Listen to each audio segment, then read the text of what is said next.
Hello students, our next chapter is history chapter number 3, rural, rural life under British India. In this particular chapter we are going to learn about the British main 3 settlements and how they trade in India and how they rule in India. Right? First is new land revenue settlements introduced by the British in India. First we are going to learn about the land revenue settlements that were introduced by the British in India after the Battle of Buxar, and British got the Diwani rights over Bengal, Bihar and Orissa. For that, the right to collect the land revenue. Now the East India Company had to organize the land revenue system in such a way that it yielded enough income to meet the growing administrative expenses of the company. The money from the land revenue should also help the company to support its trade in India. Now, we learned in earlier chapter about the Battle of Buxar, right? After the Battle of Buxar, British got the Diwani rights, means they can collect land revenues. They can collect the land revenues. Now, they'll have to manage how they were going to collect it and how they were going to manage their expenses and their company's expenses through this land revenue. The British introduced 3 land revenue settlements in India. First is Zamindari system, or you can say permanent settlement in Bengal, Bihar and Orissa, Rotwari settlement in large parts of southern and western India, and Mahalwari settlement in Punjab, northwest provinces and Awadh. These are the 3 main settlements that were introduced by British. All these land revenue arrangements had the major impact on the life of the peasantry and even on zamindars living in the Indian village. Peasantry means what, student? Peasantry means small workers or small laborers and zamindars. All these settlements greatly affects on whom? It greatly affects or emphasizely affects on the small workers, farmers, laborers and zamindars. Do you know? On 12th August 1765, the Mughal Emperor Shah Alam II appointed the English East India Company as the Diwan of Bengal, giving it the right to collect land revenue in Bengal, Bihar and Odisha. With the help of whom they will get the right of collecting land revenue? Mughal Emperor Shah Alam II, that is the last ruling emperor of Mughal era. First and foremost, we are going to learn about the Zamindari system or permanent settlement. This revenue settlement was introduced by the Governor General Lord Cornwallis. It was given this dual name of Zamindari and permanent settlement for the following reasons. Now, this Zamindari settlement is also known as permanent settlement. Why it is given the 2 names? The following reasons are for that. The zamindars of Bengal, Bihar and Orissa were made hereditary owners of the entire land in the zamindari. In return, they had to collect rent from the peasant and pay a fixed amount of revenue to the company. Why it is known as permanent or you can say zamindari? तो जमींदार जो होते थे कहाँ के? बिहार, ओडिशा और बंगाल के. तो वो जमींदार कैसे होते थे? हेरेडिटरी में उनको लैंड मिलता था, मतलब कि फादर के पास लैंड है तो वो किसे पास ऑन करते थे? उनके सन को. तो it is a hereditary occasion, you can say the hereditary, they pass on their land. Now zamindar is going to collect the land revenue from the peasant whose they are working on their land. The people they working on their land, they collecting land revenue from them, right? तो वो income किसका हुआ? Land revenue zamindar का हुआ. But British East India Company जो थे उन्होंने क्या रूल बनाया था? तो a fix amount of land revenue is going to be send to company. मतलब कि एक फिक्स अमाउंट जो होता है रेवेन्यू का वो उन्हें पे करना पड़ता था. किसे? ब्रिटिश ईस्ट इंडिया कंपनी को। That's why it is permanent, क्योंकि वो फिक्स अमाउंट हमेशा के लिए सेम रहेगा जब तक ब्रिटिश उसे चेंज नहीं करेंगे। और वाई इट इज कॉल्ड जमींदारी, क्योंकि वो जमींदार से लैंड रेवेन्यू कलेक्ट कर रहे हैं, ना कि पीजेंट से। Second, the amount to be paid was fixed as it was not to be increased in future. What is the second condition? Why it is permanent so? Because it is not going to change in future even. And third, as long as the zamindar paid the land revenue, he had hereditary rights over his zamindari or land holding. And why it is known as zamindar, I already explained you why it is known as zamindari settlement. Because जो जमींदार होते हैं वो कैसे है, hereditary है, मतलब कि वो लैंड उनको हेरेडिटरी पास ऑन हो रही है, राइट? तो उनके पास वो होल्डिंग रहता ही है, वो जमींदारी रहती ही है over a long period of duration. Now impact of permanent settlements, what are the main impacts, कौन कौन अफेक्ट हुआ है वो सेटलमेंट जो उन्होंने ब्रिटिश ने बनाया है उससे। First, this help the British to do financial planning. This revenue arrangement ensured that the company got a fixed amount on a regular basis.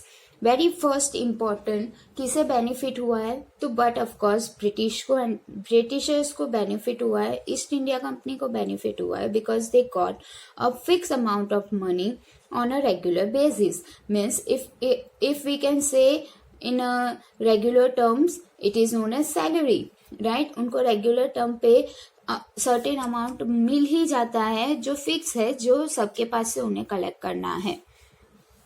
Inside, British made a very strict law called Sunset Law, according to which if the land revenue was not paid by the sunset of special date, the British would take away zamindari right from the zamindars who had not paid the land revenue within the time limit.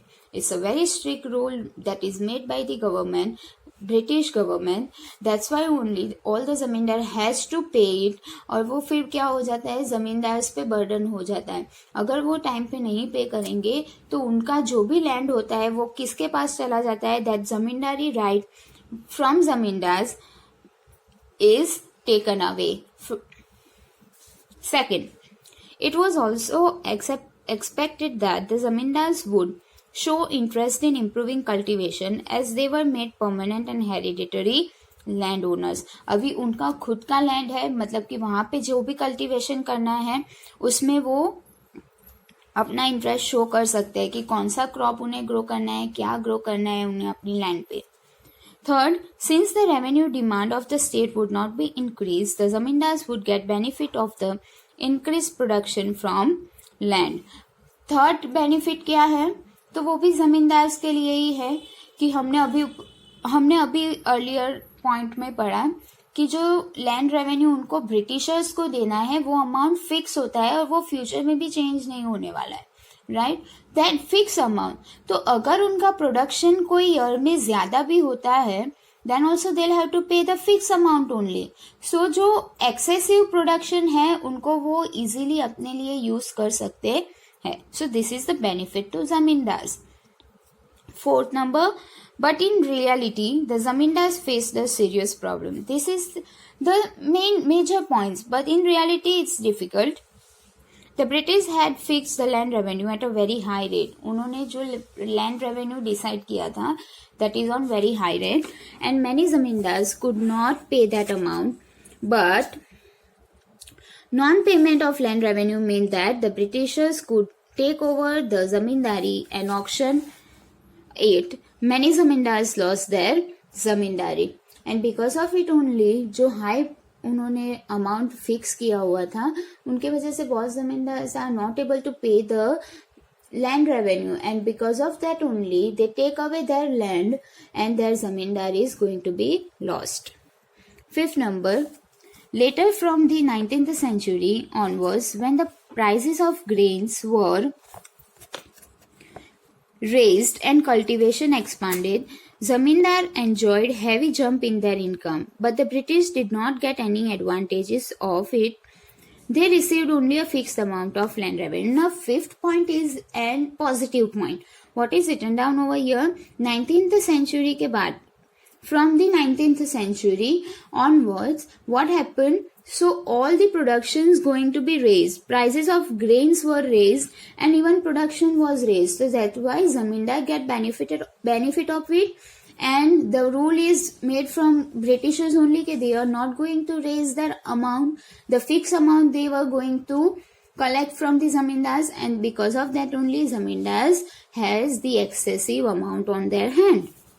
6 number. Most of the zamindars were not interested in improving the land.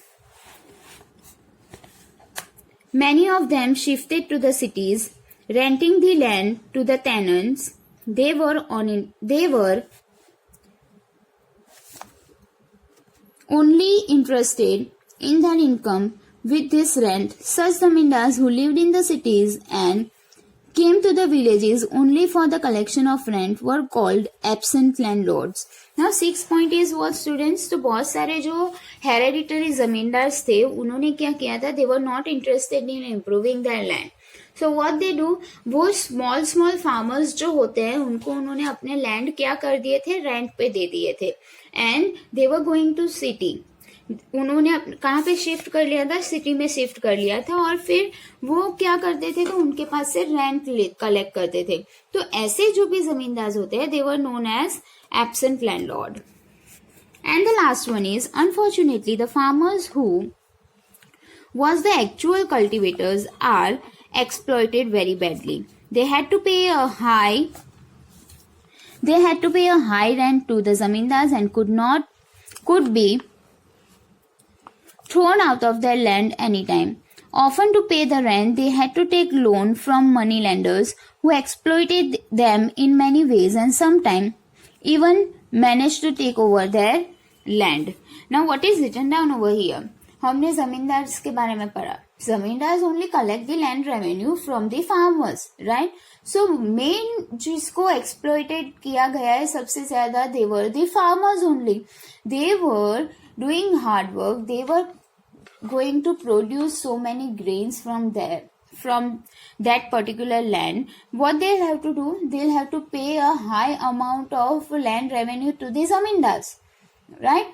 And zamindars then going to pay a fixed amount to the Britishers.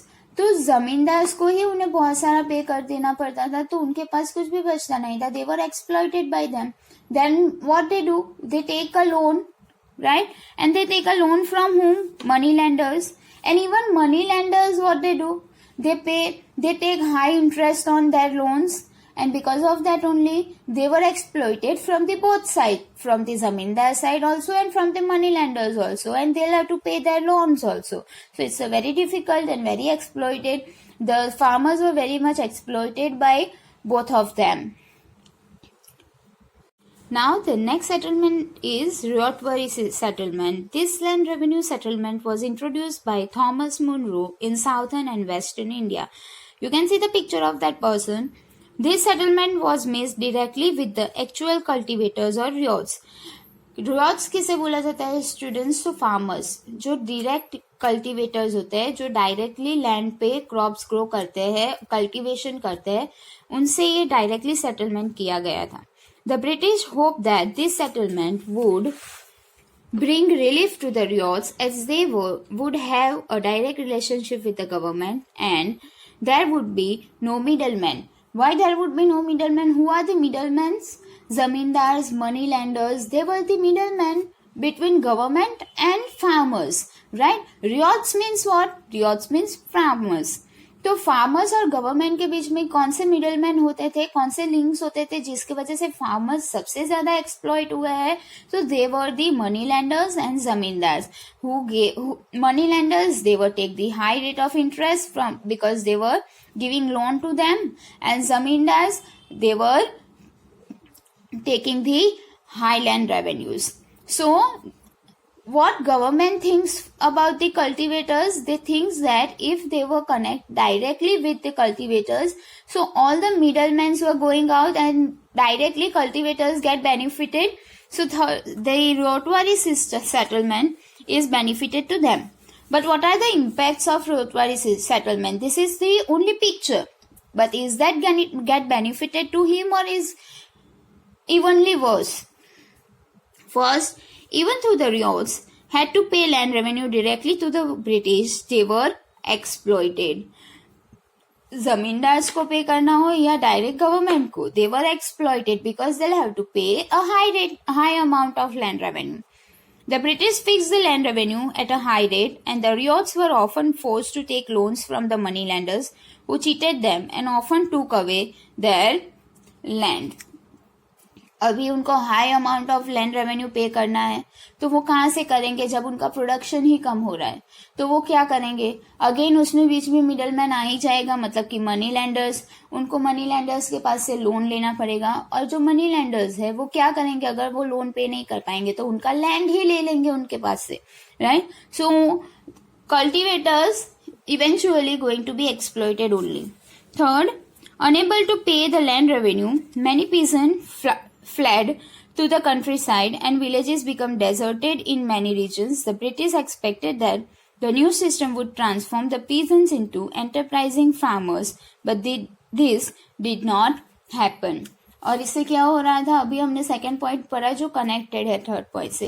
What is written down in the third point? Most of the farmers what they do, they were not able to pay the interest of the loan, और they were not able to pay the high rate of land revenue, so they were not going to cultivate again on that land, right? So because of that only, all the region has deserted area. And what Britishers think कि directly अगर farmers के साथ connect होंगे, cultivator से connect होंगे, तो हम उनसे अच्छे से फार्मर्स का अच्छे से बेनिफिट ले सकते हैं, पर ये नहीं हुआ है. Now the next settlement is Mahalwari settlement. In 1892, the Mahalwari settlement was introduced by the British officer named Hall Macnaghten in Punjab, northwest provinces and Awadh.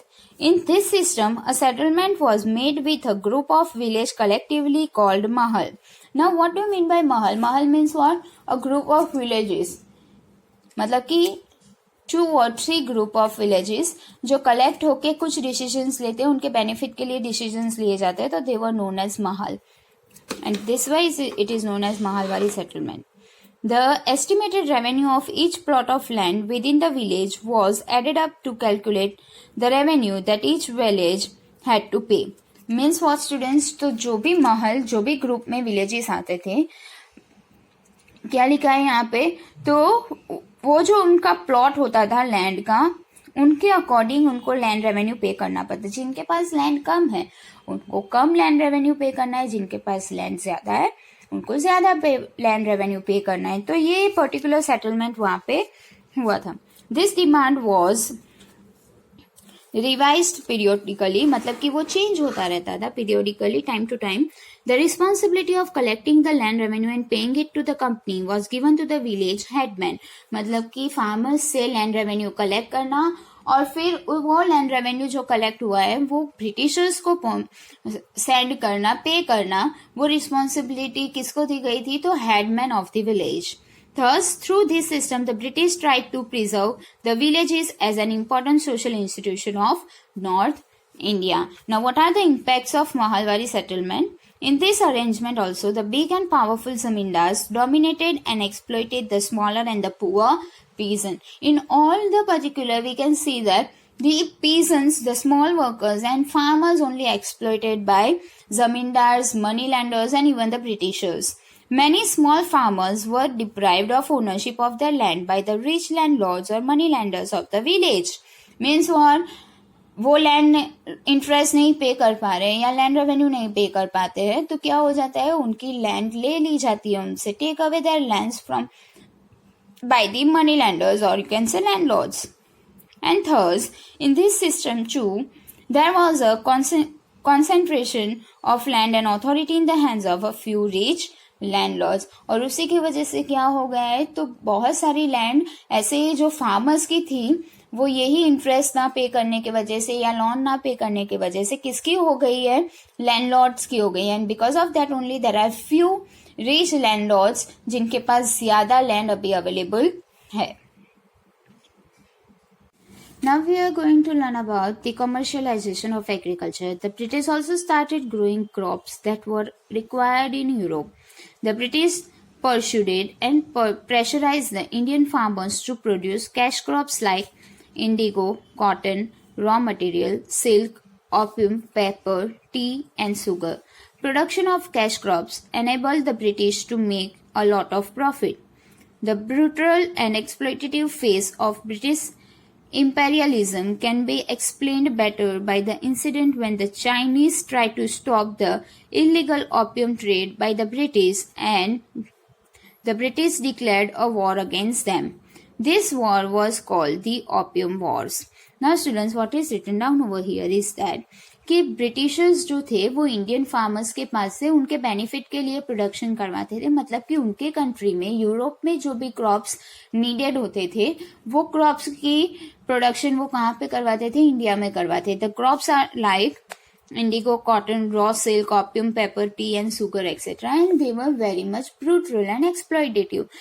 The main example, the most important example of their exploitativeness is that when the Chinese refused to grow opium for them, so what they do, they declare the war against them, and that war is known as Opium War. Now, cultivation of opium. The British bought tea from China and had to pay for it in silver because the Chinese were self-sufficient and did not want Western goods. But soon they come up with a very cunning and corrupt plan of producing opium in India. What happened? In starting, British जो थे वो कहाँ से T purchase करते थे? China से. और उनको टी पे मतलब अगर वो चाइना से टी परचेज करते थे तो in return they were not going to give them some goods because Chinese doesn't want their British goods. वो सेल्फ सफिशिएंट थे तो they want silver from that, तो वो उनको सिल्वर देते थे. फिर ब्रिटिशर्स ने क्या किया, तो ब्रिटिशर्स को जो भी गुड्स चाहिए थे उनको पता था कि इंडिया वीक कंट्री है तो उन्होंने वहां पे प्रोडक्शन करवाना स्टार्ट कर दिया. So that is written down over here. In India and then smuggling it into the China. The British did not hesitate in taking up this completely illegal trade as it supported them in financing that free trade. मतलब कि क्या हुआ, तो opium एक illegal product है तो वो क्या करने लगे, इंडिया में ओपियम को प्रोड्यूस करके चाइना में उसे सेंड करने लगे. तो चाइनीज को वो नहीं पसंद आया. It's a illegal activity. That is why only they refused to purchase it. And what happened? वो क्यों ऐसा इलीगल ट्रेड कर रहे थे? ताकि चाइना से जो वो टी परचेज कर रहे हैं उनके रिटर्न में उनको सिल्वर देना है तो उनके लिए उनको बेनिफिट मिले. Cultivation of indigo. The Indian indigo was in great demand by European cloth manufacturers because it produced a rich blue color. During the last decades of 18th century, indigo cultivation in Bengal expanded rapidly and soon came to dominate the world market. Now inside, sometimes the indigo planters planted indigo in the lands that they controlled directly. This system of cultivation called niche cultivation. मतलब कि farmers directly क्या करते हैं तो indigo production करते हैं, so that is known as niche cultivation. But it was difficult for the planters to get larger plots of land to plant indigo. Instead, the planters preferred the Nyoty, in which they forced the peasant to sign a contract and cultivate indigo in their land. Nyoty means what, students? Here the word is Nyoty. Nyoty means what? तो वो forcefully farmers के पास contract sign करवाते हैं और वो farmers के पास indigo का cultivation करवाते हैं, तो that is known as Nyoty. The European traders began to invest in indigo production. They pressurized the farmers to sign contracts and produce indigo. The farmers who signed contracts got loan, which made it compulsory for them to cultivate indigo on at least 25% of the land holding. क्या था उनका contract, कैसा उनको sign करना था, तो उनकी land जो होती है वो लैंड के 25% जो भी प्लॉट होता है वहां पे उनको क्या प्रोडक्शन करना है, Indigo. But in reality this peasants were brutally exploited. They got a very low price for the indigo and the cycle of loan never ended. Moreover, The farmers were forced by planters otherwise to produce indigo on their most fertile land, in which the peasants otherwise prefer to cultivate rice. मतलब कि pigeon जहाँ पे अच्छे से rice cultivate कर सकते हैं, produce कर सकते हैं, बट इंस्टेड ऑफ दैट जो लैंड होल्डर्स होते हैं वो फोर्सफुली उनके पास क्या कल्टीवेट करवाते हैं, इंडिगो. बिकॉज इंडिगो कहाँ पे अच्छे से कल्टीवेट हो सकता है, तो जो लैंड बहुत ही फर्टाइल होती है वहां पे वो अच्छे से ग्रो हो सकता है. नाउ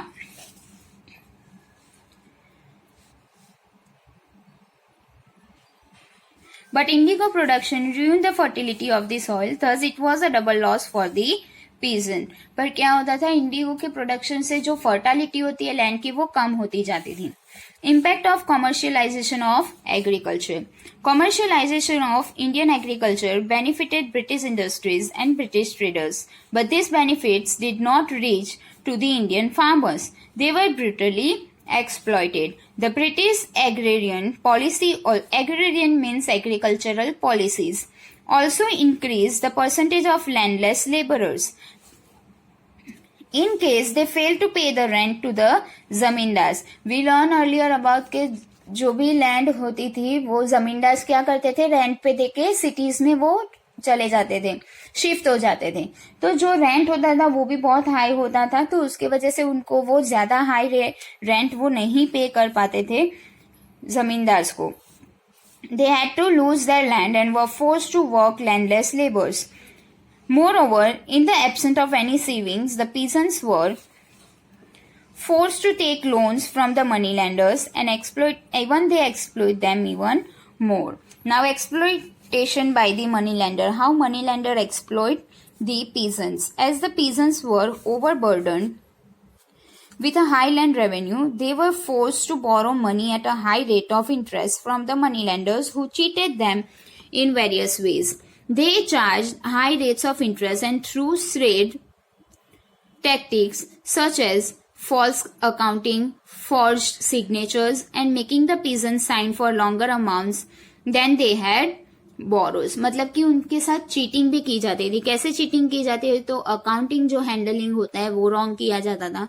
रॉन्ग सिग्नेचर्स मतलब कि फेक सिग्नेचर्स कर दिए जाते थे, या तो फिर जबरदस्ती उनके पास कॉन्ट्रैक्ट साइन करवाया जाता था, या अमाउंट जो उन्होंने बोरो किया उससे ज्यादा अमाउंट वाला कॉन्ट्रैक्ट साइन करवाया जाता था. तो इस तरह से उनको बहुत ज्यादा एक्सप्लॉयटेशन होता था. As a result the peasants were overburden with the डेब्ट and many of them even had to lose their land. Now next point is famines. It's a one kind of natural calamity, right? First is the terrible poverty, misery and exploitation of rural India was revealed when famines ravaged the countryside regularly. Often natural causes like drought, flood, crop disease, etc. paved the way for the problems. But heavy taxation, exploitative land revenue policies, brutal treatment by the landlords and moneylenders intensified them. In 1876-78, 8 lakh people lost their lives in Madras, Hyderabad, Maharashtra, Western UP and Punjab. In the famine of 1896-97, nearly 45 lakhs died. 3 million people died in the Bengal famine of 1943. These famines and the high losses of their life indicate the extent of poverty and starvation which had taken root in India. Now we are going to learn about Moplahs revolt and other peasant revolt. मतलब कि ये जो peasants के साथ, small workers के साथ exploitation हो रहा था, तो उन्होंने एक रिवोल्ट उन्होंने क्या किया था, तो आंसर करने की कोशिश की थी, आंसर बैक करने की कोशिश की थी. That is the revolt. Exploitative land revenue system, the operation of the zamindars and the atrocities of the moneylenders led to the series of revolt by the peasant. The peasant of Kerala called the Moplas revolted in 1860. मतलब केरला के जो peasant थे उनको क्या बुलाया जाता है, मोपलास.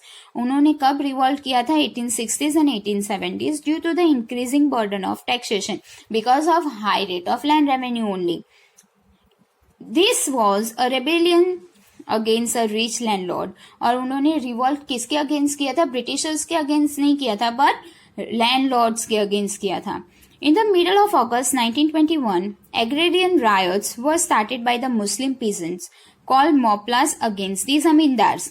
मुस्लिम peasants जो थे उन्होंने 1921 में riot मतलब कि you can say revolt only किया था. But that revolt is known as Moplas revolt and that is against the zamindars. Kerala में जो peasants ने revolt किया था that is against the landlord. और यहाँ पे मुस्लिम पीजेंट्स जो थे उन्होंने किसके अगेंस्ट रिवॉल्ट किया था? Zamindars. The revolt took a violent turn. The Deccan riots of the 19th century also occurred because of the heavy debts faced by the peasants. Here you can see the many different revolts done by the peasants. In the Deccan region, the peasants revolted in the region of Pune, attacking the moneylenders and zamindars. The peasants burned the account books, looted grain crops, and in some cases set fire to the houses of the money lenders. अभी revolt में farmers और peasants जो थे वो क्या कर रहे थे? तो अकाउंट बुक मतलब कि उनके इनकम एक्सपेंडिचर या उन्होंने कितना इंटरेस्ट पे किया है, उनको कितना पे करना बाकी है, वो सारी जो बुक मेंटेन होती है वो बुक वो जला देते थे. या तो फिर सारा ग्रेन जो होता था, क्रॉप्स जो होते थे वो लूट लेते थे, या तो फिर मनी लैंडर्स के जो हाउसेज होते थे उनको जला देते थे. Indigo Rebellion and Indigo Commission. In 1859, Ryots of Bengal refused to grow indigo. Ryots means farmers. The European planters forced the peasants to plant indigo. It is repeated again. Farmers को forcefully indigo plant करने के लिए convince किया जाता था. But the farmers had to sell their indigo at a very low price as they were completely unprotected from the brutal indigo planters. The ryots refused to pay rent to the planters and attacked indigo factories. और जो ryots से उन्होंने कैसे revolt किया था? तो वो एक तो उनको प्लांटिंग करना है इंडिगो का. जब वो इंडिगो ग्रो कर देते हैं तो उनको ग्रो करने के बाद लो प्राइस मिलता है वो इंडिगो के लिए. तो उन्होंने क्या कैसे अपना रेबेलियन स्टार्ट किया था? तो दे रिफ्यूज टू पे रेंट टू द प्लांटर्स और वो अटैक करते थे जो इंडिगो की फैक्ट्रीज होती थी उनपे.